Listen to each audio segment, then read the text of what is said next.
Hello बच्चों, are you ready for today's class. तो शुरू करते हैं। कल एक डाउट आया था एक्सरसाइज 1.2 का क्वेश्चन नंबर 3 जो हमने कल डिस्कस किया था नंबर लाइन पर। मैं फिर उसको करके बताती हूँ एक बार। अब हमें √5 नंबर लाइन पर रिप्रेजेंट करना है, ठीक है। तो कल क्या बताया था कि अगर हमें कोई भी इरेशनल नंबर लाइन पर रिप्रेजेंट करना है तो उसके लिए हमारे पास उससे एक नंबर पहले की लोकेशन होनी चाहिए। जैसे अगर √n हमें लोकेट करना है तो हमारे पास √n-1 की लोकेशन उसमें होनी चाहिए, तब हम उसको इजीली कर सकते हैं। तो √5 के लिए हमारे पास क्या होना चाहिए, एक नंबर पहले √4, और √4 क्या होता है 2।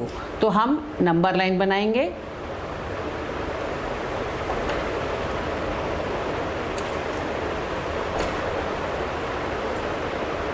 -1 0 1 2 3 4 1 2 3 4 एंड सो ऑन, राइट। अब हमें क्या लेना है, √4 को लोकेट करना है पहले। √4 क्या है 2, तो यानी हमारा यहाँ से 0 से 2 तक ये लाइन हमें इतना डिस्टेंस लेना है, राइट। इसको हम एक साइड बना लेंगे अपने और इसको नाम दे देंगे, लाइक 0 को हम नाम दे देते हैं A और 2 को B। तो ये हमारी साइड हो गई AB। अब हमें क्या करना है, 2 पर हमें 1 सेंटीमीटर का परपेंडिकुलर, आप स्केल रख के सीधा भी ड्रॉ कर सकते हो। तो यहाँ पर हमें 1 सेंटीमीटर का एक परपेंडिकुलर ड्रॉ करना है। इसको हम नाम दे देते हैं यहाँ पर C। Now we will join A and C। तो यहाँ पर हमारा ये राइट एंगल ट्रायंगल बन जाता है ABC। अब हम हाइपोटेन्यूज निकालेंगे। कैसे निकालते हैं, by Pythagoras theorem. AC square is equal to AB square plus BC square, और ये क्या हो जाएगा 2 square plus 1 square, that is 4 + 1 5, ठीक। तो हमारा AC स्क्वायर आ जाता है 5। तो AC कितना होगा, AC इज √5, ठीक। तो AC हमारा √5 आ गया। अब हमें क्या करना है, अब हमें AC को रेडियस लेकर, कंपास से रेडियस लेकर और वहाँ पर आर्क लगानी है, और ये आर्क जहाँ पर नंबर लाइन को कट करेगी वो हमारा पॉइंट आ जाएगा और वो हमारी लेंथ आ जाएगी √5, क्योंकि ये रेडियस सभी इक्वल होती हैं। तो यहाँ से यहाँ तक अगर अब आप इसको D नाम दे देते हो तो OD जो होगा वो हमारा नंबर लाइन पर √5 का डिस्टेंस शो करेगा कि इसके कितनी वैल्यू है। और √5 कहाँ पर आएगा, ये इस पॉइंट पर हमारा √5 आएगा, ठीक है। तो अब आप इसको कर सकते हो। अब आगे चलें। अब हम आगे देखेंगे real numbers and their decimal expansions, मतलब हम उनको किस तरह से डेसिमल की फॉर्म में, जो हमारे पास P/Q की फॉर्म में है, उसको हम डेसिमल की फॉर्म में कैसे लिख सकते हैं। तो रियल नंबर्स में हमने देखा कौन कौन से नंबर्स आते हैं, रैशनल नंबर्स और इरेशनल नंबर्स, दोनों की ही डेसिमल एक्सपेंशन हम देखेंगे। पहले हम देखते हैं रैशनल नंबर्स की डेसिमल एक्सपेंशन। उसके लिए हमें यहाँ पर एग्जाम्पल 5 में 3 एग्जाम्पल दे रखे हैं, 10/3, 7/8 और 1/7। इसकी डेसिमल एक्सपेंशन देखते हैं। अब इसके अलावा मैं चाहूँगी कि आप इन तीनों नंबर्स का, तो क्योंकि हमें आंसर दे रखा है, तो कोई और 3 आप और लेकर देखो जिसकी आप अपने आप से प्रैक्टिस करो और खुद डेसिमल एक्सपेंशन उनका निकालो। तो हम सबसे पहले देखते हैं 10/3 का डेसिमल एक्सपेंशन। तो डेसिमल में कन्वर्ट करने के लिए हम क्या करते हैं, डिवाइड करते हैं। 10 को 3 से डिवाइड करेंगे, 3 3 = 9। अब हमारे पास रिमाइंडर क्या आया 1। अब हम डेसिमल लगाएंगे यहाँ, और यहाँ पर भी डेसिमल लगा के और फिर 0 हम ले देंगे। अब फिर क्या आएगा, हम देखते हैं कि वापस हमारे पास वही डिविडेंड जो था वो हमारे पास रिमाइंडर की फॉर्म में आ जाता है। अगेन 3 3 = 9, फिर हमारे पास आ जाता है 1 और फिर 0, फिर 3 3 = 9, फिर हमारे पास 1 आ जाता है। यानी कि ये हमारे पास एग्जैक्ट नंबर नहीं आता, ये डेसिमल एक्सपेंशन जो है ये टर्मिनेट नहीं होता, ठीक है। अब इस तरह से दूसरा नंबर जो है वो 7/8। 7/8 की अगर हम डेसिमल एक्सपेंशन निकालते हैं तो क्या आता है हमारे पास आंसर, वो हम देखते हैं। अब यहाँ 7 डिवाइड नहीं होता तो हमारा पहले ही 0 लग के डेसिमल आ जाएगा, और यहाँ पर हमारे पास 7 0 70 हो जाएगा, ठीक है। 8 8 = 64, 6 अगेन 0, 8 7 = 56, 4 0 8 5 = 40। अब हम यहाँ क्या देखते हैं कि हमारा रिमाइंडर 0 आ गया और ये हमारे पास एग्जैक्ट आंसर आ गया। तो इसे हम कहते हैं टर्मिनेटिंग डेसिमल है। जिनका एग्जैक्ट आंसर आ जाता है उन्हें कहते हैं टर्मिनेटिंग डेसिमल्स। और जिनका आंसर एग्जैक्ट नहीं आता, जो हमारा ऐसे बढ़ते ही चले जाते हैं, जो टर्मिनेट नहीं करते हैं, उन्हें कहते हैं नॉन टर्मिनेटिंग डेसिमल। ठीक, अब एक एग्जाम्पल और है 1/7। 1 को जब हम 7 से डिवाइड करते हैं तो क्या आंसर आता है? तो 0. यहाँ पर आपका 7 1 7, 3 0, 7 4 28, 2 0, 7 2 14, 6 0, 7 8 56, 4 0, 7 5 35, 5 0, 7 7 49, 1। अब हम क्या देखते हैं, हमारे पास फिर से 1 आ गया जो हमारे पास स्टार्टिंग में था। तो अब ये सब के सब फिर से रिपीट होंगे, फिर 10 आ जाएगा, फिर 7 1 7 और फिर वही ये नंबर, ये पूरा का पूरा जो है ये रिपीट होने लगेगा। 1 4 2 8 5 7। यहाँ हमारे पास 3 रिपीट हो रहा था, एक ही डिजिट जो था वो रिपीट हो रहा था। यहाँ पर हमारे पास कुछ नंबर्स इकट्ठे एक पैकेट बन जाता है, वो पूरा का पूरा एक सिस्टम जो है, पूरा पैकेट जो है वो रिपीट होना शुरू हो जाएगा। ये फिर आपका यही बनेगा 0.142857, 1428557, 1428557 एंड सो ऑन। यानी ये नंबर जो है ये रिपीट होते चले जाएंगे। तो इस तरह से हमारे पास दो तरह के डेसिमल एक्सपेंशन आते हैं, टर्मिनेटिंग और नॉन टर्मिनेटिंग। ये दोनों ही नॉन टर्मिनेटिंग है। इसको हम बार के साथ शो करते हैं। जो नंबर पे रिपीट हो रहे होते हैं उसके यहाँ ऊपर हम लाइन इस तरह से बार लगा देते हैं। कभी कभी ऐसा भी होता है, सपोज हमारे पास इस तरह से भी आंसर आ सकता है 0.35757। अब यहाँ पर हमारे पास 3 रिपीट नहीं हो रहा, सिर्फ 57 रिपीट हो रहा है। तो इस पर हम बार कैसे लगाएंगे? 0.357 ओनली 57 पर बार लगेगा। जो नंबर रिपीट हो रहे हैं सिर्फ उसी के ऊपर बार लगेगा, जो नंबर रिपीट नहीं हुआ उसके ऊपर बार नहीं आएगा। तो ये भी हमारे नॉन टर्मिनेटिंग डेसिमल में आएंगे। तो दो तरह से हमने देखा, रैशनल नंबर्स जो होते हैं उनकी डेसिमल एक्सपेंशन दो तरह से होती है, एक टर्मिनेटिंग जिसका रिमाइंडर 0 आ जाता है, और नॉन टर्मिनेटिंग जिसका रिमाइंडर 0 नहीं आता। वो टर्मिनेट नहीं करते हैं, वो रिपीट होते चले जाते हैं। तो हमने देखा कि रैशनल नंबर्स की जो डेसिमल एक्सपेंशन होती है वो दो तरह से होती है, एक टर्मिनेटिंग और दूसरा non terminating. Non terminating repeating, इसको हम बोलते हैं नॉन टर्मिनेटिंग रिपीटिंग डेसिमल, यानी कि टर्मिनेट भी नहीं हो रहे और रिपीट हो रहे हैं। ठीक है, तो अब तीसरा जो होता है, एक और भी उसकी फॉर्म होती है, वो होती है नॉन टर्मिनेटिंग नॉन रिपीटिंग। अब वो कौन से होते हैं? जो इस फॉर्म में होती है, नॉन टर्मिनेटिंग नॉन रिपीटिंग होते हैं, ये हमारे इरैशनल नंबर्स होते हैं। इरैशनल नंबर्स जो होते हैं उनकी डेसिमल एक्सपेंशन जो होती है वो नॉन टर्मिनेटिंग नॉन रिपीटिंग होती है। जैसे एग्जांपल आप देखो 0.35, 36, 37, 38, 39 एंड सो ऑन। तो ये ना तो रिपीट हो रहे हैं ना तो टर्मिनेट हो रहे हैं। ठीक, तो इस तरह के नंबर्स जो होते हैं ये इरैशनल होते हैं। इरैशनल नंबर्स की डेसिमल एक्सपेंशन इस तरह से होती है, नॉन टर्मिनेटिंग नॉन रिपीटिंग। ये दो जो होती हैं, टर्मिनेटिंग और नॉन टर्मिनेटिंग रिपीटिंग, ये रैशनल नंबर्स के लिए होते हैं। ये रैशनल नंबर्स की डेसिमल एक्सपेंशन इन दो फॉर्म्स में आती है और इरैशनल नंबर्स की डेसिमल एक्सपेंशन इस फॉर्म में आती है, non terminating non repeating. Right, अब आप ये 3 नंबर्स में आपको देती हूँ, आप इसको खुद ट्राई करो। 2/11, 9/16 और 5/6, इनका decimal find out their decimal expansion. ठीक है, चलिए अब स्टार्ट करते हैं example 6। Show that 3.142678 is a rational number.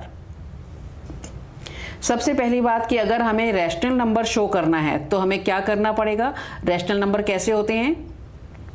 Rational number जो होते हैं वो P अपॉन Q की फॉर्म में होते हैं। हालांकि उन्होंने इस क्वेश्चन में आपको दे दिया है hint, in other words express this number in the form of P upon Q where P and Q are integers and Q is not equal to 0। तो ये अगर नहीं भी गिवन हो तब भी हमें पता होना चाहिए कि हमें क्या करना है। अगर हमें सिर्फ इतना ही क्वेश्चन आ जाए, show that this number is a rational number, तो हमें पता होना चाहिए कि हमें इसको P अपॉन Q की फॉर्म में शो करना है।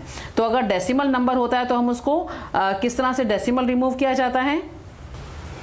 3.142678।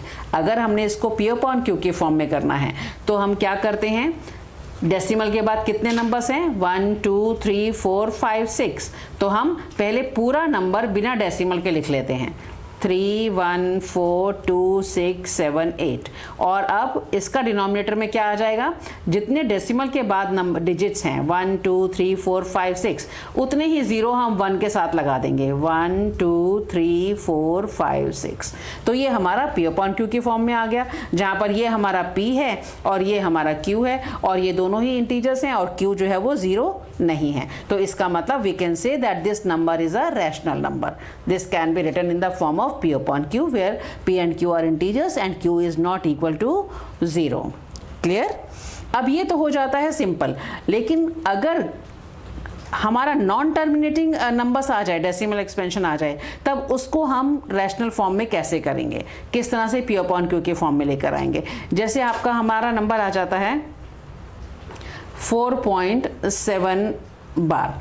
अब इसे अगर हमें रैशनल नंबर में लिखना हो तो हम कैसे लगाएंगे नीचे 0? जैसे हमारा हमने तो यहाँ पर डेसिमल के बाद नंबर्स काउंट कर लिए, कितने डिजिट्स हैं उतने काउंट कर लिए और नीचे 0 लगा दिए। अब यहाँ तो टर्मिनेट ही नहीं हो रहा, 7 कितने काउंट करेंगे, नहीं कर सकते हैं। तो इसको किस तरह से हम रैशनल नंबर के फॉर्म में लिखेंगे ये हम देखते हैं। सबसे पहले हम क्या करते हैं, हम इसको लेट करते हैं, let x is equal to 4.7 bar, right. अब डेसिमल जो है ये हमारा ऑलरेडी बार के आगे है। अब हमें देखना है बार कितने डिजिट्स के ऊपर है, 1 डिजिट के ऊपर है। So multiply both sides by 10। Why 10? Because we have only 1 digit repeating है। ठीक, जितने डिजिट्स रिपीट हो रहे हैं उतने ही हमें नंबर ऑफ जीरोस यहाँ 1 के साथ लेने हैं। ठीक, तो अब हमारा क्या आ जाएगा, x को 10 से मल्टीप्लाई करेंगे तो 10x इज इक्वल टू, अब इसको हम 10 से मल्टीप्लाई करेंगे तो कैसे करेंगे? अब ये नंबर मान लीजिए हमारे पास है 4.77, यही है ना। तो हमारा एक डेसिमल नंबर जो है वो राइट साइड में चला जाएगा, तो ये हो जाएगा 47.7 बार, राइट। अब ये इक्वेशन जो है हमारी 1 नंबर है और ये इक्वेशन जो है हमारी 2 है। Subtracting 1 from 2, right. 10x minus x, तो ये आ जाएगा 9x, और 47.4 बार माइनस 4.7 बार। अब यहाँ पर क्या होगा, यहाँ पे बार और बार नंबर कैंसिल हो जाएंगे, ठीक, क्योंकि यहाँ दोनों साइड अपनी सेम है तो ये तो 0 आ जाएगा। तो 47 माइनस 4 ये हमारा आ जाएगा 43। सो 9x इज इक्वल टू 43, तो x is equal to 43 upon 9। तो हमने लेट किया था x को 4.7 बार को x, तो ये इक्वल आ गया हमारा 43.9, जो कि हमारा P अपॉन Q की फॉर्म में आ गया। और दोनों ही P और Q जो है दोनों इंटीजर्स हैं और Q 0 नहीं है। तो इस तरह से बार वाले नंबर को भी हम, रिपीटिंग नंबर को भी हम रैशनल फॉर्म में लिख सकते हैं, राइट। तो नेक्स्ट हमारा एग्जाम्पल 7 है, show that 0.333 and so on, that is 0.3 bar can be expressed in the form of P upon Q, जो हमने अभी किया, राइट। उसी तरह से आप इसको अपने आप करके देखो कि आपको अपने आप समझ में आया या नहीं आया। नेक्स्ट एग्जाम्पल 7 भी बार में है, लेकिन यहाँ पर 1 के बजाय 2 नंबर आ गए हैं, तो हमें वैसा ही करना है। मैं आपको करके बताती हूँ। इसमें 2 नंबर्स पर, अगर 2 डिजिट्स पर बार है तो हमें क्या करना है, वैसे ही करना है। Let x is equal to 1.27 bar, right. अब क्योंकि बार 2 डिजिट्स पर है तो हमें क्या करना है, मल्टीप्लाई बोथ साइड्स बाय 100। तो हमारा क्या आएगा, 100x इक्वल्स टू, अब यहाँ पर 272727 है, तो 2 डिजिट्स जो है वो लेफ्ट साइड में आ जाएंगे, यहाँ पर डेसिमल हमारा राइट साइड चला जाएगा, 2 डिजिट्स राइट साइड चला जाएगा और यहाँ पर इस तरह से आ जाएगा। ठीक, ये हमारी फर्स्ट इक्वेशन, ये हमारी सेकेंड इक्वेशन। सेम स्टेप आएगा हमारा, subtracting 1 from 2, right. 100x minus x is 99x और 127, इसको आप लिखकर, अगर आपको ऐसे ओरल नहीं समझ में आ रही तो मैं आपको लिखकर बताती हूँ, 127.27 बार माइनस 1.27 बार, तो यहाँ पर ये हमारा कैंसिल हो जाएगा। 127 माइनस 1 दैट इज 126, तो हमारे पास आ जाएगा 126 और x is equal to 126 upon 99, right. तो इसको आप रिड्यूस भी कर सकते हो और इस तरह से आपका आंसर आ जाएगा। तो हमारा ये P अपॉन Q की फॉर्म में आ जाता है, where P and Q are integers and Q is not equal to 0। अब इसी में एक और फॉर्म भी आ जाती है, उसमें क्या होता है, उसमें इस तरह से भी आ सकता है 4.378। अब डेसिमल के बाद सारे डिजिट्स के ऊपर बार नहीं है, एक के ऊपर बार नहीं है, बाकी 2 के ऊपर बार है। तो अब हम कैसे करेंगे, इसमें भी एक स्टेप आपका एक्स्ट्रा आ जाता है, सेम रहेगा, let x is equal to 4.378 bar, right. हमारा यहाँ पर क्या होता है, डेसिमल पहले हमारे बार के आगे आना चाहिए और फिर बार के पीछे जाना चाहिए। पहले, अब इसमें तो हमारा ऑलरेडी बार के आगे था, तो यहाँ पर हमारा एक स्टेप कट हो गया था, लेकिन यहाँ पर हमें पहले डेसिमल को बार के आगे लेकर आना है और फिर सेकंड स्टेप में बार के पीछे लेकर जाना है। तो बार के आगे लाने के लिए यहाँ पर कितने डिजिट्स हैं, 1 डिजिट है, तो यहाँ पर डेसिमल को हमें 1 डिजिट राइट साइड में लेकर जाना है, तो इसलिए हमको मल्टीप्लाई करना पड़ेगा 10 से, क्योंकि यहाँ 1 डिजिट है। अगर यहाँ पे 2 डिजिट्स होते तो हम 100 से मल्टीप्लाई करते, right. Multiply both sides by 10 and we get 10x equals to, अब एक डेसिमल प्लेस जो है वो राइट साइड चला जाएगा, 43.78 बार। ठीक, अब अगेन, अब डेसिमल जो है हमारा बार के आगे आ गया, तो हमारा ये वाली फॉर्म बन जाती है पहले वाली, इसमें भी डेसिमल हमारा बार के आगे था। अब वैसे ही करेंगे, अब डेसिमल को हमें बार के पीछे लेकर जाना है, तो कितने प्लेसेस हैं, कितने डिजिट्स हैं, 2 डिजिट, तो हम इसको 100 से मल्टीप्लाई करेंगे। मल्टीप्लाई बोथ साइड्स बाय 100, तो यहाँ पर हमने इस वाली इक्वेशन को मल्टीप्लाई करना है। अब हमारी फर्स्ट इक्वेशन ये बनेगी, ये नहीं बनेगी, ठीक है, जिसमें डेसिमल के बाद के नंबर्स जो है वो सेम आ जाएंगे, वहाँ से हमने स्टार्ट करना है। ये हमारी नंबर 1 है और अब हमारी नंबर 2 बनेगी, हमने नंबर 1 को मल्टीप्लाई करना है बाय 100, तो 10 multiplied by 100 it will be 1000x, और यहाँ पर जब 100 से करेंगे तो 2 डिजिट्स और राइट साइड चला जाएगा decimal, 4378.78 bar. Again subtracting 1 from 2, ठीक, 1000 minus 10 990x is equal to, ये और ये कैंसिल हो जाएगा, 4738 माइनस 43 4335, राइट। अब x is equal to 4335 upon 990, right. तो ये हमारा P अपॉन Q की फॉर्म में आ गया। बेसिक में आपको क्या समझाना चाह रही हूँ कि अगर डेसिमल बार के आगे ही है तो हमारा एक ही बार में मल्टीप्लाई करना है, और अगर यही डेसिमल बार के आगे नहीं है, डेसिमल और बार के बीच में कोई डिजिट है, तब हमें उसको पहले डेसिमल को बार के आगे लेकर आना है और किससे मल्टीप्लाई करना है, जितने डिजिट्स यहाँ पर बीच में हैं, बार और डेसिमल के बीच में जितने डिजिट्स हैं उतने ही 0 1 के साथ लगे होने चाहिए। अगर 1 डिजिट है तो 10 से मल्टीप्लाई करेंगे, 2 डिजिट्स हैं तो 100 से मल्टीप्लाई करेंगे। तो पहले डेसिमल को हम बार के आगे लेकर आएंगे और फिर जितने डिजिट्स बार में हैं उतने ही नंबर ऑफ 0 से हम उसको मल्टीप्लाई करेंगे, ताकि डेसिमल जो है हमारा वो बार के पीछे चला जाए। इस तरह से एग्जाम्पल आ जाते हैं, एक में डेसिमल के बाद ही बार स्टार्ट हो जाता है और एक में डेसिमल के बाद कुछ डिजिट्स के बाद स्टार्ट होता है। तो ये 2 एग्जाम्पल आपने देखे हैं।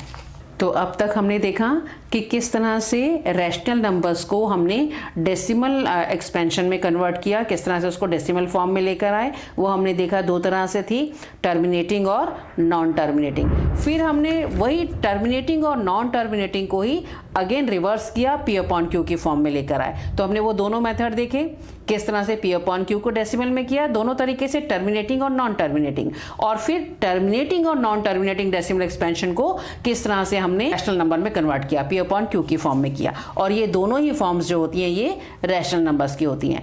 अब हमारा आता है इर्रेशनल नंबर्स। इर्रेशनल नंबर्स में मैंने आपको क्या बताया था, वो किस फॉर्म में होते हैं, नॉन टर्मिनेटिंग, नॉन रिपीटिंग,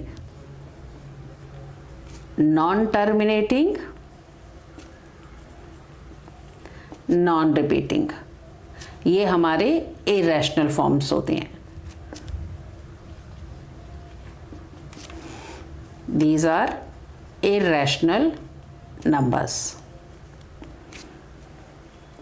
ये किस फॉर्म में होते हैं, किस तरह से होता है इनका, जैसे कोई डेसिमल एक्सपेंशन जो है वो आपकी ना तो टर्मिनेट करे यानी कि खत्म भी नहीं हो और रिपीट भी नहीं हो, जैसे 2.10100001000001 इस तरह से आपका सोन बढ़ते। अब ये रिपीट भी नहीं हो रहा है, 10 रिपीट नहीं हो रहा, 1 के बाद पहले 10 फिर 20 फिर 30, इस तरह से आपका आगे चलता चला जा रहा है।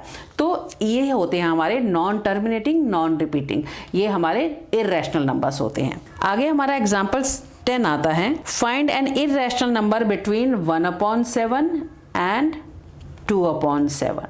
This is example 10, right. अब दो फ्रैक्शन, दो रैशनल नंबर्स के बीच में इर्रेशनल नंबर फाइंड आउट करना है।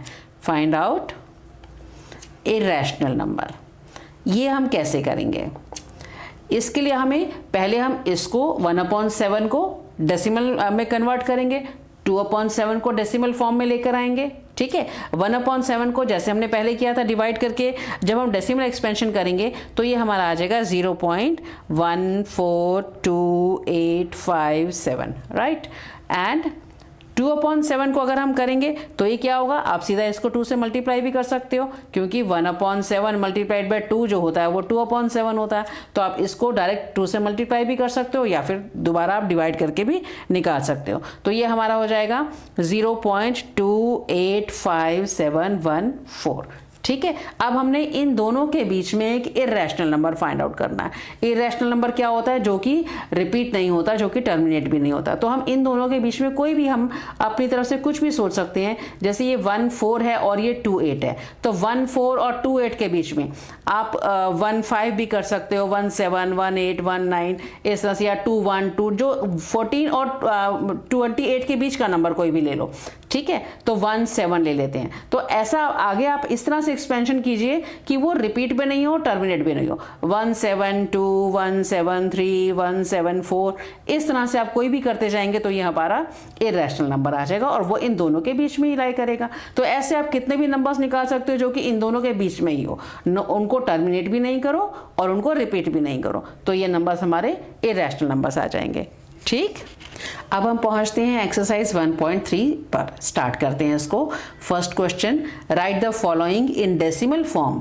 सबसे पहले इनको डेसिमल फॉर्म में लिखना है एंड से what kind of decimal expansion each has. अब काइंड ऑफ डेसिमल एक्सपेंशन हमने कौन सी की, टर्मिनेटिंग, नॉन टर्मिनेटिंग, रिपीटिंग और नॉन टर्मिनेटिंग, नॉन रिपीटिंग। तो ये 3 तरह की हो सकती हैं, उसमें हमको इसको निकालना है। तो आप डिवाइड करके इनको पता लगा सकते हैं। जिनका रिमाइंडर 0 आ जाएगा वो आपके टर्मिनेटिंग हो जाएंगे, जो रिपीट करेंगे वो नॉन टर्मिनेटिंग, रिपीटिंग हो जाएंगे, जो रिपीट भी नहीं करेंगे, टर्मिनेट भी नहीं करेंगे, वो आपके नॉन टर्मिनेटिंग, नॉन रिपीटिंग हो जाएंगे, ठीक है। तो इसको आप अपने आप कर सकते हो। कोई प्रॉब्लम आए तो मुझे कमेंट बॉक्स में जरूर कमेंट करके बताइए, right. Second question, you know that 1/7 is equal to this. Can you predict what the decimal expansion of 2/7, 3/7, 4/7 and so on without actually doing the long division? If so, how? अभी हमने अभी देखा था कि अगर 1/7 ये नंबर है तो 2/7 कितना होगा, 1/7 multiplied by 2 is this number, 1/7 multiplied by 2 is 2/7। तो हम इस नंबर को भी 2 से मल्टीप्लाई कर देंगे तो 2/7 की वैल्यू आ जाएगी। 1/7 मल्टीप्लाइड बाय 3 इज 3/7, तो इस नंबर को भी हम 3 से मल्टीप्लाई कर देंगे तो 3/7 की वैल्यू आ जाएगी। ठीक है, तो अगर आपको 5/7 की निकालनी है तो इसको 5 से मल्टीप्लाई कर देंगे तो 5/7 की वैल्यू आ जाएगी। क्लियर? आप अपने आप करना, मैं आपको हर क्वेश्चन नहीं करके बताना चाहती हूँ क्योंकि ये स्पून फीडिंग हो जाएगी। मैंने आपको सब हर क्वेश्चन समझा दिया एग्जाम्पल में, आप अपने आप कोशिश करो, प्रैक्टिस करो, जितना आप मैथ्स में प्रैक्टिस करोगे उतना ही आप एक्सेल करोगे। Okay, express the following in the form p upon q where p and q are integers and q is not equal to 0। ये क्वेश्चन देखो, 0 के बाद हमारा बार आ जाता है 0.6 बार, तो ये हमने एग्जाम्पल में किया है कि अगर डेसिमल के बाद ही बार आ जाता है तो उसको कैसे करना है। यहाँ पर डेसिमल के बाद बार नहीं है, डेसिमल के बाद एक डिजिट है फिर उसके बाद बार है, और यहाँ पर 3 नंबर्स पर बार है, तो ये आप अपने आप करके देखो। Right, now question 4th is express 0.999 and so on in the form of p upon q। अब हमें क्या करना है, 0.99 का मतलब है 0.9 बार, तो वही जैसे 0.3 को किया था हमने, जैसे 0.6 बार को करोगे वैसे ही आप इसको करके देखो और चेक करोगे क्या आपका आंसर आता है। Right, 5th question, what can the maximum number of digits be in the repeating block of digits in the decimal expansion of 1/17। अब रिपीटिंग ब्लॉक में नंबर ऑफ डिजिट्स कितने होते हैं, मैक्सिमम उतने ही होते हैं जितना इसका डिनोमिनेटर है, डिनोमिनेटर्स के से कम ही होते हैं, यानी कि अगर इसका डिनोमिनेटर 17 है तो उसमें 16 से ज़्यादा नहीं हो सकते हैं, इसके बराबर या इसके ज़्यादा जो होते हैं वो रिपीटिंग ब्लॉक में डिजिट्स नहीं होते हैं। अगर किसी का जैसे यहाँ पे 3/13 है तो इसमें 13 या 13 से ज़्यादा नहीं हो सकते हैं, इसमें अगर रिपीटिंग आपका आता है तो 13 से कम ही रिपीट करेंगे डिजिट्स, वो ब्लॉक जो होगा वो आपका 13 से कम का ही होगा। तो यहाँ पर अगर 17 है तो 17 से कम यानी 16 का ही ब्लॉक बनेगा। इसको आप चेक भी कर सकते हो, डिवाइड करके चेक करो क्या आंसर आता है और फिर आप देखोगे कि ये 16 तक बनेंगे या 16 से कम बनेंगे। Right, next 6th, look at several examples of rational numbers in the form of p upon q where p and q are integers and with no common factors other than 1 and having terminating decimal representation। Can you guess what property q must satisfy? अब वो यहाँ पर क्या कहना चाह रहे हैं कि अगर कोई नंबर p अपॉन q की फॉर्म में है और उनमें कोई कॉमन फैक्टर नहीं है, यानी कि वो लीस्ट फॉर्म में है। जैसे हम एग्जांपल ले लेते हैं, यहाँ पर अगर हमने कोई ऊपर पहले किया हुआ है लाइक ये 4:1/8, यही एग्जाम्पल ले लेते हैं, 4 8 32 एंड 1 33/8। अब 33/8 में कोई भी कॉमन फैक्टर नहीं है, ठीक है, और वो p अपॉन q की फॉर्म में है। अब वो अगर हम इसका वो कह रहे हैं कि अगर हम इसको कन्वर्ट करते हैं डेसिमल में तो वो टर्मिनेटिंग डेसिमल की फॉर्म में आता है, तो इसके डिनोमिनेटर की, इसकी q की क्या प्रॉपर्टी होनी चाहिए। तो जब भी टर्मिनेटिंग डेसिमल में आता है तो उसका डिनोमिनेटर का जो भी नंबर होता है उसके फैक्टर्स हमेशा 2 या 5 या 2 and 5 बोथ ही होते हैं। इसके अलावा कोई उसके फैक्टर्स में, अगर हम इसका प्राइम फैक्टराइजेशन करें इसके डिनोमिनेटर का, तो उसमें ओनली 2 होगा या ओनली 5 होगा या 2 and 5 बोथ होंगे, बट इसके अलावा कोई भी नंबर इसके फैक्टर्स में नहीं होगा जब भी टर्मिनेटिंग आपका डेसिमल एक्सपेंशन आएगा तब। या आप इसको रिवर्स करके बोलोगे तो अगर इसके डिनोमिनेटर में के फैक्टर्स में प्राइम फैक्टराइजेशन अगर आप करो तो 2 और 5 के अलावा कोई फैक्टर नहीं आता, तो उसका डेसिमल एक्सपेंशन जो होगा वो टर्मिनेटिंग होगा। राइट, तो यही प्रॉपर्टी इसके क्यू की होती है। Right, 3 numbers whose decimal expansions are non terminating non recurring. तो ये आपको जैसे मैंने बताया, आप कैसे भी 3 नंबर्स लिख के बता सकते हैं जो कि ना रिपीट करें, इट्स जस्ट अ फन। ये तो कोई भी आप नंबर्स लिखिए, उसको रिपीट भी मत कीजिए, जैसे 2 0 2 0 0 2 0 0 0, राइट, या 3 1 3 2 3 3 3 4 3 5, इस तरह से उसको रिपीट भी मत करिए और टर्मिनेट भी मत करिए, और आगे डैश डैश डैश डैश या डॉट डॉट डॉट लगा देते हैं। Right, Find 3 different irrational numbers between the rational numbers 5/7 and 9/11। अब आप अगेन इसको 5/7 को पहले डेसिमल में कन्वर्ट करेंगे, 9/11 को डेसिमल में कन्वर्ट करेंगे, और फिर उसके बीच में एक इर्रेशनल नंबर हम निकाल देंगे डेसिमल के फॉर्म में। Clear? Now classify the following numbers as rational और irrational. Root 23, this is what, rational और इर्रेशनल? दिस इज इर्रेशनल, क्योंकि 23 is not a perfect square, तो यहाँ पर इसका कोई स्क्वायर रूट नहीं निकलेगा, तो दिस इज इर्रेशनल। √225 ये आपका परफेक्ट स्क्वायर है 15 का, तो जब हम इसका आंसर निकालेंगे तो 15 होल नंबर आएगा, that is a rational number. Clear? 0.3796 ये भी आपका रैशनल नंबर होगा। आप इसको सॉल्व करके देख सकते हो कि क्योंकि हम इसको डेसिमल हटाएंगे तो नीचे हमारा इसको P/Q की फॉर्म में लिख सकते हैं, 3796/10,000 आ जाएगा, तो ये हमारा रैशनल नंबर है। अगेन 7.478478, तो यहाँ पर रिपीटिंग डेसिमल है। जब रिपीटिंग होता है और आपका नॉन टर्मिनेटिंग है, रिपीटिंग है, तो हमारा कौन सा वाला नंबर होते हैं? ये रैशनल नंबर्स होते हैं, राइट? अगर डेसिमल एक्सपेंशन में है फॉर्म में तो आपको वो देखना चाहिए या तो वो टर्मिनेटिंग हो या फिर नॉन टर्मिनेटिंग रिपीटिंग हो, तो वो दोनों रैशनल फॉर्म में होते हैं। अगर नॉन टर्मिनेटिंग नॉन रिपीटिंग है तब वो इरैशनल होगा, जैसे कि ये 1.10100010, तो ये आपका रिपीट भी नहीं हो रहा और टर्मिनेट भी नहीं हो रहा, तो ये आपका इरैशनल है। बाकी ये भी आपका रैशनल है, ये भी आपका रैशनल है, ये भी आपका रैशनल है, और √23 इरैशनल है। तो इरैशनल नंबर्स जो होते हैं वो दो फॉर्म में लिखे जाते हैं, या तो सर्ड की फॉर्म में या डेसिमल की फॉर्म में। अगर सर्ड की फॉर्म में होंगे तो वो परफेक्ट स्क्वायर नहीं होना चाहिए वो नंबर, तो वो इरैशनल आ जाएगा, या फिर डेसिमल फॉर्म में होंगे तो वो नॉन टर्मिनेटिंग नॉन रिपीटिंग होंगे, तो वो इरैशनल नंबर्स होते हैं। ऑलराइट? तो आपको कोई भी डाउट हो आप खूब प्रैक्टिस करो इनकी, कोई डाउट हो मुझे बताओ, नेक्स्ट क्लास में ही आपके डाउट्स जो होंगे वो मैं क्लियर कर दूंगी। अब मैंने जैसे पहले आपको कहा था, अगर ये आपको वीडियो अच्छी लगती है तो ये आप इसको शेयर ज़रूर करो, और भी बच्चों को ज़रूरत हो सकती है ना इस टाइम पे वीडियो की, ऐसे गाइडेंस की ज़रूरत होगी उनको भी, तो आप उनके साथ भी शेयर कीजिए। तो अगली एक्सरसाइज हम अगली क्लास में करेंगे।